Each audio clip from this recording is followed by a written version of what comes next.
8월 25일 금요일 아침 말씀과 함께 주님과 함께하는 기쁨 참 매일 묵상입니다. 말씀을 맡은 자로서 책임을 다하려고 하는데도 점점 바른 교훈을 멀리하는 시대를 살아가고 있는 것 같습니다. 그럼에도 불구하고 주께서 주신 달란트대로 최선을 다해서 말씀을 묵상하고 전하는 삶을 살아가기를 기도합니다. 오늘 함께 나눌 말씀은 예레미야 25장 15절에서 29절까지의 말씀입니다. 하나님께서는 예레미야에게 진노의 술잔을 주십니다. 그리고 그 술잔을 보내는 모든 나라로 하여금 마시게 하라고 말씀하시죠. 그렇게 진노의 술잔을 마시면 그들이 마시고 비틀거릴 것이고 미친 듯이 행동할 것이라고 말씀하시죠. 그 이유는 하나님께서 그들 중에 심판의 칼을 보내셨기 때문입니다. 예레미야는 하나님께로부터 진노의 술잔을 받아 먼저 이스라엘 백성들부터 마시게 합니다. 그리고 그 이후에 애굽과 블레셋 등 이스라엘 주변의 모든 나라로 하여금 마시게 하고 세상 모든 나라 가운데 이 진노의 잔을 마시게 합니다. 그리고 맨 마지막에 세사광 바벨론 왕이 마실 것이라고 말씀하시죠. 하나님께서는 예레미야를 통해 말씀하시기를 진노의 잔을 모든 주민들, 세상의 모든 나라 주민들이 반드시 마셔야 할 것임을 드러내십니다. 그리고 칼을 불러 세상 모든 주민을 칠 것이라고 우리 하나님께서 말씀하십니다. 오늘 말씀을 통해서 여전히 하나님께서는 온 세상의 주인 되심을 드러내고 계십니다. 이 땅의 흥망성쇠는 하나님께 달려 있습니다. 하나님께서 심판을 결정하셨을 때 그것을 막았던 경우가 있었나요? 온 세상의 주인 되시며 결정하시는 분이신 하나님께서 결정하셨다면 막을 수 있는 능력도 세력도 나라도 없습니다. 역사 뒤에서 역사를 움직여 가시는 하나님의 손길을 기억하시고 기대하십시오.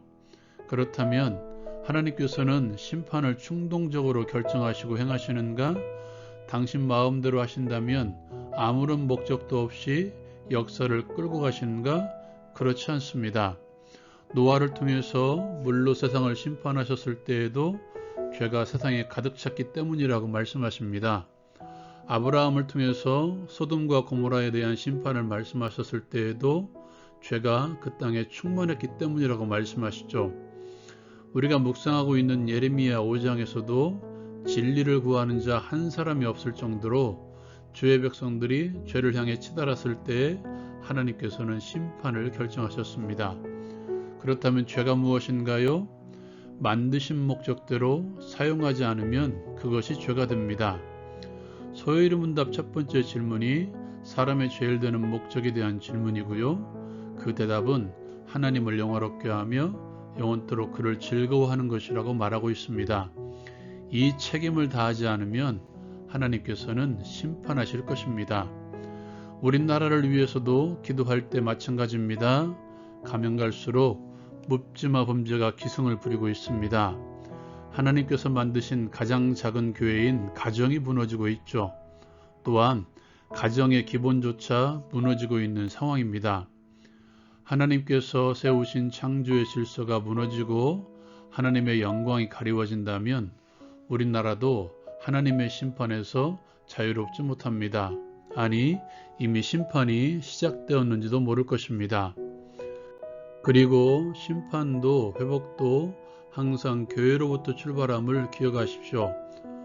교회가 몸집만 불리고 축복만을 강조한다면 하나님의 뜻을 이룰 수 없습니다.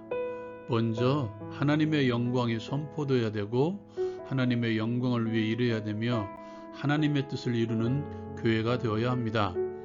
오늘 말씀을 보면 심판의 출발이 하나님의 백성인 유다로부터 출발하고 있습니다. 이방의 빛으로서 하나님의 종으로 부름받은 그들이 제대로 역할을 감당하지 못함으로써 이방 나라들도 자기들 멋대로 살아가고 있었기 때문입니다. 하나님께서는 우리에게 먼저 그 책임을 물으십니다. 절대적 기준이 사라지고 자기 소견에 옳은 대로 행하는 이 시대에 그래도 교회가 그리스도인이 이러한 삶도 있다는 것, 이러한 삶이 하나님께서 원하시는 진짜 삶이라는 표준을 보여줄 수 있어야 됩니다. 그러려면 반드시 필요한 것이 하나님의 기준인 말씀입니다. 말씀 묵상은 우리의 마음판에 말씀을 새기는 특별한 시간입니다. 게으르지 마십시오. 멈추었다면 다시 시작하십시오. 그리고 나를 통해서 주변에 삶의 기준을 행함을 통해서 보여줄 수 있는 그리스도인들이 되십시오.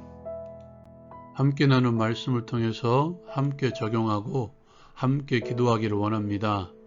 하나님께서 온 세상의 주인 되심을 인정하며 하나님께서 세우신 창조의 목적대로 하나님의 영광을 위해서 살아가게 하소서. 하나님의 절대 기준인 하나님의 말씀을 묵상을 통해서 마음판에 새겨 그 기준대로 살아감으로써 세상의 빛의 역할을 감당하게 하소서. 오늘도 승리하시길 기도합니다.